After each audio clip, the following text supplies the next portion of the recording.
क्या इंस्पायर करता है आपको? आप किस तरह से लिखने के बारे में आप ये होती है? आपने बताया कि आपकी परवरिश अलग अलग जगहों पर हुई, उसने आपको किया, लेकिन अगर यहाँ पर युवा भी कई हैं, लोगों के मन में अंदर कुछ रहता है कभी कभी लिखने का, पर ये कैसे जाने कि हाँ अब मैं ऐसा लिख रहा हूँ या लिख रही हूँ जो कि मैटर करेगा, तो वो अंदर से कैसे वो इनकलकेट करें वो न्यूआंसेस? आपने युवा पीढ़ी की बात की तो एक्चुअली सच है, क्योंकि युवा पीढ़ी जो है वो सबसे ज़्यादा कंटेंट कंज्यूम करती है और उन्हें जो है इसीलिए उनकी जो भाषा है, जो हाय और बाय है, और उसे हमको समझना पड़ेगा, उसे हमको हिकारत की निगाह से नहीं देखना है।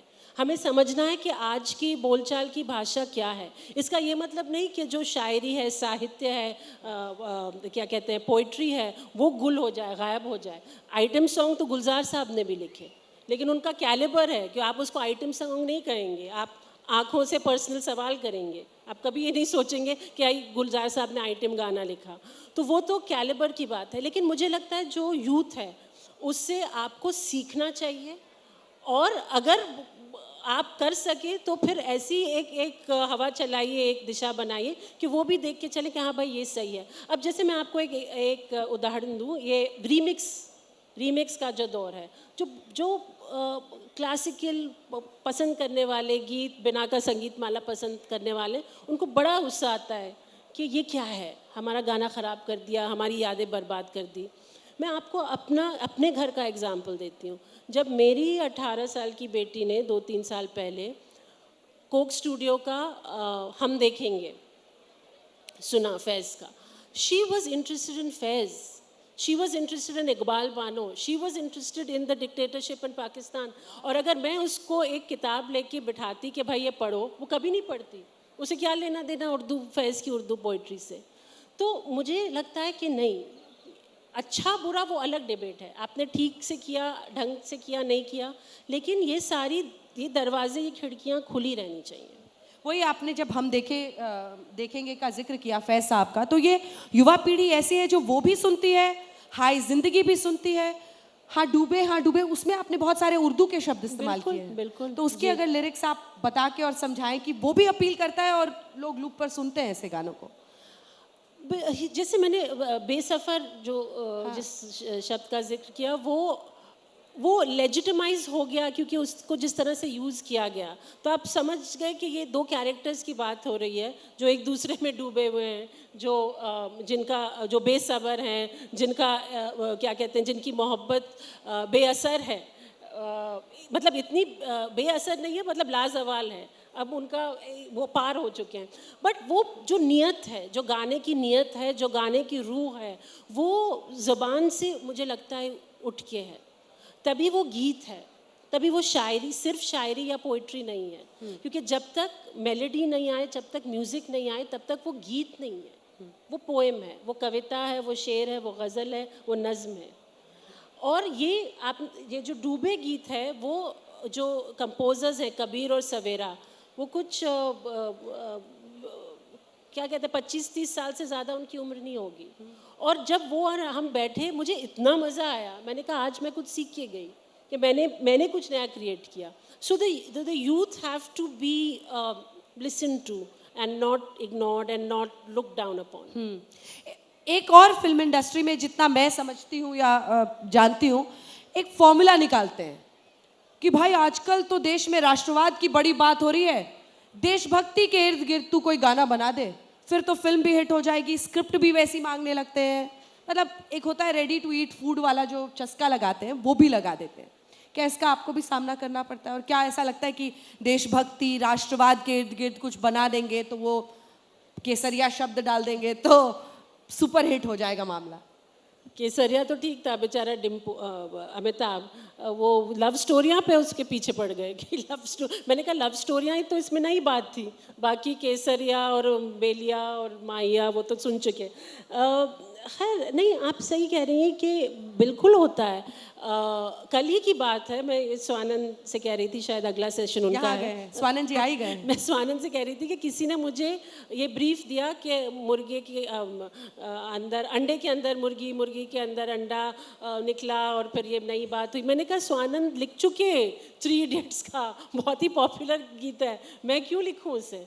तो रेफरेंस एक चीज़ होती है, लेकिन आई डोंट थिंक आप फिल्म मेकर्स को ब्लेम कर सकते हैं, क्योंकि एक भेड़ चाल भी होती है, जो चल रहा है उसे चलाओ जब तक चलता है, फिर कोई दिशा बदलता है, फिर वो नॉर्म हो जाता है, वो सिस्टम का एक हिस्सा बन जाता है। तो ये तो दुनिया का चक्का है, वो तो गोल गोल घूमता ही है। कौसर जी, क्या ऐसा अब आगे आपको लगता है कि आप करना चाहेंगी, और किस तरह से आप आगे, अगर आपको ये ताकत मिल जाए कि मैं तो कुछ अलग करना चाहती हूँ जो कहते हैं, तो उसका क्या मतलब है, और क्या उसका वाकई कोई मतलब है भी?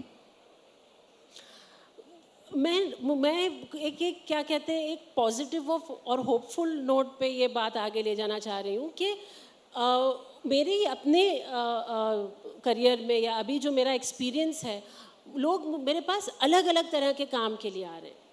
कोई मेरे, और ये OTT का उसका बहुत बड़ा योगदान है कि कोई मुझसे कह रहा है कि आप पोइट्री लिखिए इस कैरेक्टर के लिए, कोई मुझसे कह रहा है कि हम ये एक म्यूज़िक फेस्टिवल कर रहे हैं, उसमें आप लिखिए नहीं, लेकिन आप म्यूज़िक क्यूरेशन कीजिए, थॉट क्यूरेशन कीजिए, गाने की क्या कहानी होनी चाहिए वो हमें बताइए।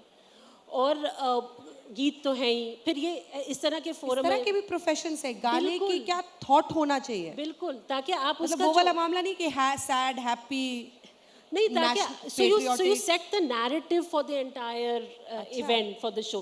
These are very interesting things for me. अब कल बम्बई में हमारा एक स्पोकन फेस्ट है, वहाँ पे ओपन माइक फोरम है, वहाँ पे मैं अपनी एक कविता, ये देश के जो प्रतीक हैं, सिंबल्स हैं, जो झंडा है, जो अशोक स्तंभ है, जो क्या कहते हैं, ये जितने मोर है, उसका मेरे लिए क्या मायने रखते हैं, तो वो कविता में कल, तो ये सब it's an interesting new world. अब आपको उसमें से क्या लेना है, और क्या जैसे साहिर साहब ने क्या कहा, जो हवादिस की शक्ल में आप क्या लौटाते हैं, वो अब आपके ऊपर है। डिजिटल है, तमाम प्लेटफॉर्म से, तो चैलेंजेस भी हैं, तो उतनी अपॉर्चुनिटी भी है, अवसर भी उतने ही बन रहे हैं कि आप कुछ अलग करेंगे तो कई बार उसको पहचान फौरन मिल जाती है। अब चलते चलते, चूंकि इस इंटरव्यू के अंत की तरफ आ रहे हैं, तो जो आपको अपनी सबसे खूबसूरत कविता लगती हो या सबसे अच्छा क्रिएशन लगता हो, आपने पोएम का भी जिक्र किया, अगर वो सुनाना चाहें, कुछ भी जो हटकर आप अपने यहाँ पर सुनाना चाहें, या फिर आपका कोई गाना, आपका तो हर गाना एकदम पॉपुलर है, सुपर हिट है। अब मेरी दिक्कत ये कि जो मैं कविताएं लिखती हूँ अपने लिए, वो ज़रा वो कुछ 8, 10, 12 मिनट लंबी होती हैं, नज़में होती हैं, तो वो किसी और दिन जब हम सिर्फ सुनने सुनाने बैठेंगे। लेकिन इस साल मुझे एक मौका मिला 83 के गीत लिखने का। 83 में जो लहरा दो जो गीत है, वो मुझे बहुत अच्छा लगता है। उससे जुड़ा हुआ एक किस्सा है कि लहरा दो सरकशी का परचम लहरा दो। जब वो गाना बन रहा था तो ये बड़ी डिबेट चली कि सरकशी का परचम, वैसे भी परचम एक बहुत आम फेम लफ्ज़ नहीं है। हाँ। झंडा, फ्लैग लोग कहते हैं, परचम तो चलो परचम लोग समझ भी जाएं, आप सरकशी समझे ना समझे, सरकशी इज़ अ काइंड ऑफ जुनून, रिबेलियन। तो हमने उसका एक और वर्जन लिखा था, हर खुशी। अच्छा। हर खुशी का परचम है, और वो ऑलमोस्ट फाइनलाइज, वो रिकॉर्ड भी हो गया था। गाना रिलीज़ होने के 2-4 दिन पहले कबीर खान जो डायरेक्टर हैं, उनका मेरे पास फ़ोन आया। उन्होंने कहा नहीं, लोग समझ जाएंगे कि वो स्पिरिट क्या है। सरकशी समझ में आए ना आए, एक नया लफ्ज़ हम यूज़ करते हैं, और उनको गाने की जो स्पिरिट है वो समझ में आ जाएगी। और वाकई में हुआ, सरकशी का परचम लहराया, और मैचेस में बजता है, मुझे बड़ा अच्छा लगता है, उसकी काफ़ी सराहना भी हुई। सो आई एम हैप्पी।